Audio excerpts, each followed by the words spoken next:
ഒരിടത്തൊരു ദുരന്തമുണ്ടാകുമ്പോൾ പെട്ടെന്ന് നമ്മുടെ സംവിധാനങ്ങൾ ഉണരുന്നു, മറ്റൊരിടത്ത് പരിശോധന നടത്തുന്നു, നിയമവിരുദ്ധമായി കാര്യങ്ങൾ നടക്കുന്നുവെന്ന് ബോധ്യപ്പെടുന്നു, സ്റ്റോപ്പ് മെമ്മോ കൊടുക്കുന്നു. ഇവിടെ എന്തെല്ലാം കുഴപ്പങ്ങളാണ് നടക്കുന്നത്? ഇത് എന്തുകൊണ്ടാണ്? ഈ ഉദ്യോഗസ്ഥരുടെ മേൽ സമ്മർദ്ദം ഉണ്ടാകുന്നത് കൊണ്ടാണോ? അതുകൊണ്ടാണ് നിയമം നടപ്പാക്കാനാവാതെ പോകുന്നത്? ഇതിനുള്ള മറുപടി മാനേജ്മെന്റ് പറയട്ടെ. ശ്രീ വിനു, ഇവിടെ ശ്രീ CK വിദ്യാസാഗർ സംസാരിച്ചപ്പോൾ അദ്ദേഹം ശ്രീനാരായണ ഗുരുദേവൻ പറഞ്ഞിരുന്ന ഒരു കാര്യത്തിനെക്കുറിച്ച് പറഞ്ഞു, നമുക്ക് കരിമരുന്നും വേണ്ട എന്ന്. വ്യക്തിപരമായി അതിനോട് യോജിപ്പില്ലാത്ത ഒരാളാണ് ഞാൻ.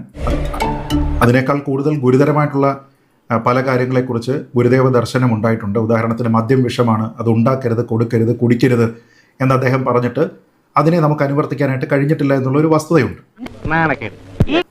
പക്ഷേ ഇവിടെയുള്ള ഏറ്റവും പ്രധാനപ്പെട്ട പ്രശ്നം, ഇതിനെ സുരക്ഷിതമായ രീതിയിലത്തേക്ക് ഫയർ വർക്ക്സ് നടത്തുന്നതിന് ഉള്ള നിയമങ്ങൾ ഇവിടെ ഉണ്ട് എന്നുള്ളതാണ് ഉത്തരം. അത് കാര്യക്ഷമമായിട്ട് നടപ്പാക്കാനായിട്ട് അതിന് ചുമതലപ്പെട്ടിരിക്കുന്ന ആൾക്കാർ തയ്യാറാകുന്നുണ്ടോ എന്ന് ചോദിച്ചാൽ ഇല്ല എന്നുള്ളതാണ് അതിൻ്റെ മറുപടി. അങ്ങനെ വരാൻ വഴിയില്ലല്ലോ. പക്ഷെ അങ്ങനെ വന്നല്ലോ. ഇപ്പോൾ വാഹനം ഉപയോഗിക്കുന്നത്, വാഹനത്തിൻ്റെ ലഭ്യത, അവൈലബിലിറ്റി അത് കൂടുതലാണ്, റോഡിൽ അത് കൂടുതലാകുന്നു. അപ്പോൾ വാഹന അപകടം ഉണ്ടാകുന്നു എന്ന് കരുതി നമ്മൾ പെട്ടെന്ന് ചെയ്യാൻ പോകുന്നത് വാഹനത്തിനെ നിരോധിക്കലല്ല. നീ പറയുന്നതൊക്കെ ശരിയാ, എന്നാലും ഇപ്പോൾ ഇലക്ട്രിക് വാഹനങ്ങൾ കാര്യമായിട്ട് ഉണ്ടാകുന്നുണ്ട്. കുറേയധികം സുരക്ഷാ കൺസേൺസ് ഉണ്ടായിരുന്നു, കുറേയധികം അപകടങ്ങളൊക്കെ ആദ്യത്തെ സമയത്ത് ഉണ്ടായിരുന്നു. പക്ഷേ ആ സമയത്ത് ഇലക്ട്രിസിറ്റി ഉപയോഗിച്ചുകൊണ്ട് വാഹനങ്ങൾ വേണ്ട എന്നല്ല തീരുമാനിച്ചത്, മറിച്ച് അതിനെ കുറച്ചുകൂടി ബെറ്ററായിട്ട് എങ്ങനെ നമുക്ക് സുരക്ഷിതമായിട്ട് ഉപയോഗിക്കാം എന്ന രീതിയിലേക്കുള്ള R&D ആണ് നടന്നത്. പറഞ്ഞു വന്നത് പതിരില്ലാത്തൊരു സത്യ. അതേപോലെ ഈ പൈറോടെക്നിക്സ് അല്ലെങ്കിൽ ഫയർ വർക്സുമായി ബന്ധപ്പെട്ട ശാസ്ത്രം അത് വളരെ ശക്തമായ രീതിയിൽ, സുരക്ഷിതമായ രീതിയിൽ, ആൾക്കാർക്ക് നയനാനന്ദകരമായ രീതിയിലത്തേക്ക് ഉപയോഗിക്കുന്നതിനുള്ള മാർഗ്ഗങ്ങൾ ഇന്നുണ്ട്. പക്ഷേ അതിന് പകരം നമ്മുടെ നാട്ടിൽ തൃശ്ശൂർ പൂരത്തിനാണെങ്കിലും ഇവിടെ പറഞ്ഞിരിക്കുന്ന മറ്റേത് ആഘോഷത്തിനാണെങ്കിലും ഉഗ്രസ്ഫോടന ശേഷിയുള്ള ബോംബുകൾക്ക് സമാനമായിട്ടുള്ള പടക്കങ്ങൾ ഉണ്ടാക്കുന്നു എന്നുള്ളതാണ് ഇവിടുത്തെ പ്രധാനപ്പെട്ട പ്രശ്നം. അല്ല, ഞാൻ പറഞ്ഞത് തെറ്റാണോ? ഉഗ്രസ്ഫോടന ശേഷിയുള്ള അത്രത്തോളം വലിയ ശക്തിയിലുള്ള ശബ്ദവും ഒക്കെ ഉണ്ടാക്കുന്ന പലതരത്തിലുള്ള ഇങ്ങനെയുള്ള ഫയർ വർക്സിൽ ഉപയോഗിക്കുന്ന സാധനങ്ങൾ ഇവിടെ ഉണ്ടാക്കുന്നുണ്ട്, പ്രയോഗിക്കുന്നുണ്ട്. നിയമപരമാണോ എന്ന് ചോദിച്ചാൽ നിയമപരമല്ല. ആരാണത് കൃത്യമായിട്ട് എൻഫോഴ്സ് ചെയ്യേണ്ടത്? അല്പം മുമ്പ് നമ്മൾ TV-യിൽ കണ്ടിരിക്കുന്ന ഈ ജില്ലാ ഭരണകൂടത്തിൻ്റെതായിട്ടുള്ള ആൾക്കാരൊക്കെ തന്നെയാണ് അത് പറ്റില്ല എന്ന് പറഞ്ഞ് അത് എൻഫോഴ്സ് ചെയ്യേണ്ടത്. തിരിഞ്ഞു നോക്കിയിട്ടുണ്ടോ? പിന്നെ എന്നാ ചെയ്യാനാണ് നമ്മൾ പ്രാക്ടിക്കൽ ആവണം.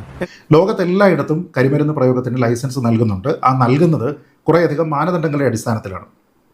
അത് എത്രത്തോളം സുരക്ഷിതമാണ്, എത്രത്തോളം ശബ്ദം അതുണ്ടാക്കുന്നുണ്ട്, എത്രത്തോളം ശബ്ദ മലിനീകരണവും അതല്ലാത്ത അന്തരീക്ഷ മലിനീകരണവും അതുണ്ടാക്കുന്നുണ്ട്, തീപിടുത്തം ഉണ്ടാകുന്നതിനുള്ള സാധ്യത എത്രത്തോളമാണ്, ഈ സ്ഫോടക വസ്തുക്കൾ കൈകാര്യം ചെയ്യുന്ന ആൾക്കാരുടെ പ്രായം, അവരുടെ പരിചയം, ഇതിൻ്റെ നിർമ്മാണത്തിനും സൂക്ഷിപ്പിനും വേണ്ടി ഉപയോഗിക്കുന്ന സ്ഥലം എങ്ങനെയാണ്, എത്രത്തോളം ഡിസ്റ്റൻസ് അവർ മെയിൻറ്റെയിൻ ചെയ്യുന്നുണ്ട്, ഈ കരിമരുന്ന് പ്രയോഗം നടക്കുന്ന സ്ഥലത്തെ സൗകര്യങ്ങൾ എന്തൊക്കെയാണ്, മൃഗങ്ങൾക്ക് ഇതുകൊണ്ടുണ്ടാകുന്ന ബുദ്ധിമുട്ടുകൾ എന്താണ്, ഇതൊക്കെ പരിഗണിക്കും. എന്നിട്ടാണ് ലൈസൻസ് കൊടുക്കുന്നത്. അതൊന്നും ഇവിടെ നടക്കൂല. നേരത്തെ ശ്രീജിത്ത് പണിക്കർ പറഞ്ഞല്ലോ. ശ്രീജിത്ത് പണിക്കരോട് എനിക്ക് പറയാനുള്ള ഒറ്റ കാര്യം എന്ന് വെച്ചാൽ, ഇപ്പോൾ ഏതായാലും തൃശ്ശൂർ പൂരത്തിൻ്റെ കാര്യത്തിൽ ഞാൻ പറയാം, നിയമം മാത്രം ഒന്ന് നടപ്പാക്കിയാൽ മതി, തൃശ്ശൂർ പൂരത്തിലെ വെടിക്കെട്ട് നടക്കില്ല. എന്നാ ഇങ്ങനെയും പറഞ്ഞുകൊണ്ടിരുന്നു. അപ്പോൾ അത് നടത്താൻ പറ്റുകയില്ല. നിയമം അനുസരിച്ച് പറ്റില്ല. നിയമം അങ്ങനെയാണ്. അപ്പോൾ നിയമം സ്ട്രിക്റ്റായിട്ട് പാലിച്ചാൽ പലതും ഇത് നടക്കില്ല എന്നുള്ളത് 100% ഉറപ്പാണ്. അതിന് നമ്മുടെ കാറിൻ്റെ എക്സാമ്പിൾ അങ്ങ് എടുത്തിട്ടൊരു കാര്യമില്ല. നമ്മൾ റൂട്ട്സ് ഉണ്ടാക്കി വെച്ചിട്ടുണ്ട്, അത് ചെയ്യണമെന്ന് പറഞ്ഞാൽ അത് ഒന്നാമത്തെ റൂൾസ് ഞാൻ പറയുന്നു, തൃശ്ശൂർ പൂരത്തിന് വെടിക്കെട്ട് നടത്തുകയാണെങ്കിൽ റൂൾസ് അനുസരിച്ച് നടത്താനായിട്ടുള്ള സ്പേസ് അവിടെ ഇല്ല. That is absolute. അപ്പോൾ അവിടെ വേറെ ഒരു എക്സാമ്പിൾ എടുത്ത് പറയേണ്ട ആവശ്യമില്ല. It cannot be done. Sir ഇങ്ങനെയൊക്കെ പറഞ്ഞാൽ പിന്നെ ഇതെല്ലാം ആചാരങ്ങൾക്ക് ഉപരിയായിട്ടുള്ള കാര്യങ്ങളാണ്, കമേഴ്സ്യലാണ്. ആ കമേഴ്സ്യൽ ഇൻട്രസ്റ്റാണ് അവിടെ നടക്കുന്നത്. ആ കമേഴ്സ്യൽ ഇൻട്രസ്റ്റിൻ്റെ പേരിൽ മാത്രമാണ് ഇന്നലെ അവിടെ ചില മീഡിയ സംഘങ്ങൾ പോകാൻ പാടില്ലാത്തടത്ത് പോയി ഷൂട്ട് ചെയ്തത്. ഇതിപ്പോൾ പാറമേക്കാവും ഇത് രണ്ട് കൂട്ടരും തമ്മിൽ മത്സരിച്ച് 8 നില, 10 നില, 15 നില ഈ നിലയ്ക്കൊക്കെയാണ് പൊട്ടിക്കുന്നത്. അപ്പോൾ അങ്ങനെ പുതുതായിട്ട് അതിന് പകരം ചെയ്യട്ടെ, അവർ വർണ്ണാഭമായിട്ടുള്ളത് ചെയ്യട്ടെ, ആർക്കും എതിർപ്പില്ലല്ലോ.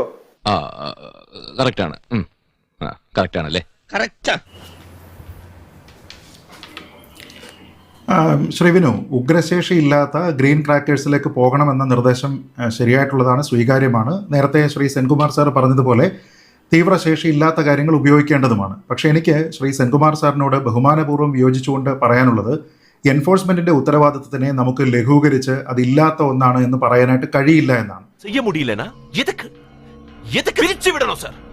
2016 പരവൂരിലെ ദുരന്തമുണ്ടായതിനു ശേഷം ministry of commerce and industry ഇറക്കിയിരിക്കുന്ന ഒരു നോട്ടുണ്ട്, ഒരു PIB വഴി ഇറക്കിയിരിക്കുന്ന ഒരു നോട്ട്. നോട്ടിന്റെ ആദ്യ ഭാഗം വായിക്കാം. A recent accident during display of fireworks at Paravur, Kerala has brought out several discrepancies. എന്തൊക്കെയാണെന്ന് കേട്ടോളൂ. Such as lack of effective enforcement of the explosive rules 2008 on the part of the district administration. ഒന്നാമത് കുറ്റം പറയുന്നത് ഈ സംവിധാനത്തിനെയാണ്, enforcement അതോറിറ്റിയാണ്. എവിടെ പോണു? വെള്ളം കുടിക്കണം. വെള്ളം കുടിക്കണം, ഇത് കണ്ടിട്ട് കുടിച്ചാൽ മതി. ഇവനാ യൂസ് ഓഫ് അൺഓതറൈസ്ഡ് ഫയർവർക്സ്, നമ്മൾ ഈ പറഞ്ഞിരിക്കുന്ന ഉഗ്രശേഷിയുള്ള അമിട്ട്, കുഴിമിന്നൽ, palm leaf cracker, multi shot, ഗുണ്ട്. എന്നിട്ട് use of unauthorised chemicals, potassium chlorate in fireworks, നേരത്തെ വേണുഗോപാൽ സാർ പറഞ്ഞ കാര്യം.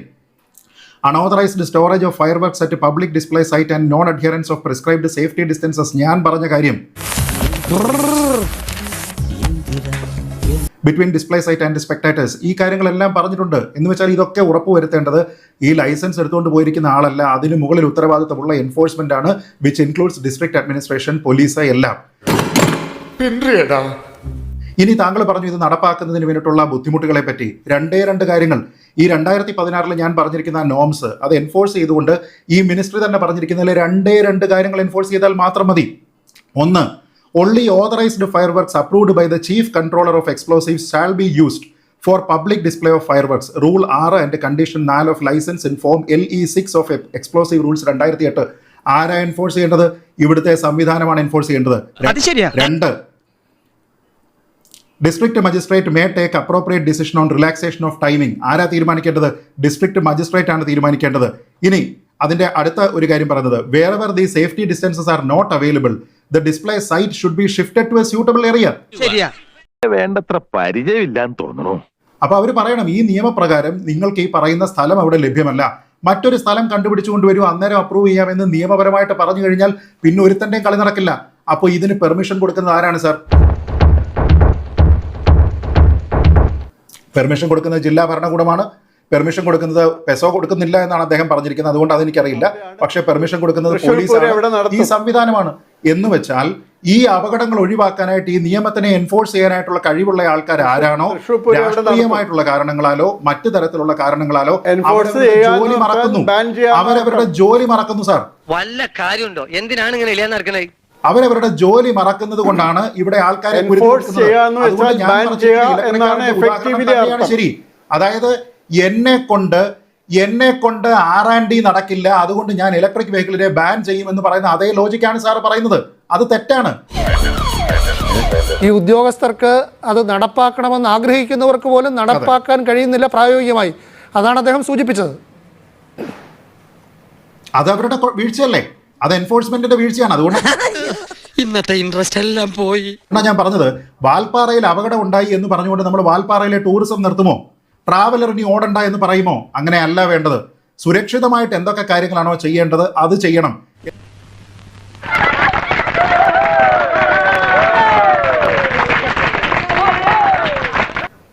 അപകട സൈറ്റിൽ നിന്ന് മെഡിക്കൽ കോളേജ് വരെ ആൾക്കാരെ എങ്ങനെ എത്തിച്ചു എന്ന് മിണ്ടുന്നില്ല.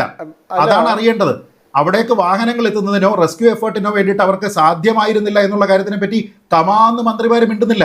എല്ലാവരോടും എനിക്കൊന്നേ പറയാനുള്ളൂ. നമ്മളൊരു കാര്യം പൂർവ്വ അനുഭവങ്ങൾ വെച്ച് നോക്കുമ്പോൾ ഇതിനേക്കാൾ ഭയാനകമായിരുന്നു വയനാട് ദുരന്തം. നമുക്കറിയാം, നമ്മൾ ആ വയനാട് ദുരന്തത്തിൻ്റെ മുമ്പിൽ നമ്മൾ വലിയ രൂപത്തിൽ കേണി യാചിച്ചല്ലോ. നമുക്ക് കിട്ടിയ അനുഭവങ്ങൾ നമുക്കറിയാം. അതുകൊണ്ട് നമ്മൾ ഈ കാര്യത്തിൽ നമുക്ക് ചെയ്യാൻ കഴിയുന്നത് നമ്മളെന്തോ ചെയ്യുക, ഒപ്പം മറ്റൊരു ശ്രദ്ധയിൽ ഇത് പെടുത്തുക. തരുന്നെങ്കിൽ തരട്ടെ. തീർന്നോ? എന്റെ സോമ, ചെയ്യാൻ കഴിയുന്ന കാര്യങ്ങൾ ചെയ്യുക എന്നത് നഷ്ടപരിഹാരം വിതരണം ചെയ്യലല്ല, സഹായധനം നൽകലല്ല. ചെയ്യാൻ കഴിയുന്ന കാര്യങ്ങൾ എന്ന് പറഞ്ഞാൽ ഇത് എൻഫോഴ്സ് ചെയ്യുകയാണ്.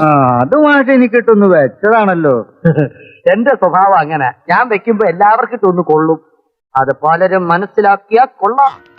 കിട്ടേണ്ടതൊക്കെ കിട്ടിയല്ലോ, സമാധാനമായല്ലോ. ഇനി സ്വസ്ഥമായിട്ട് വണ്ടി റോഡിൽ പോട്ടെ.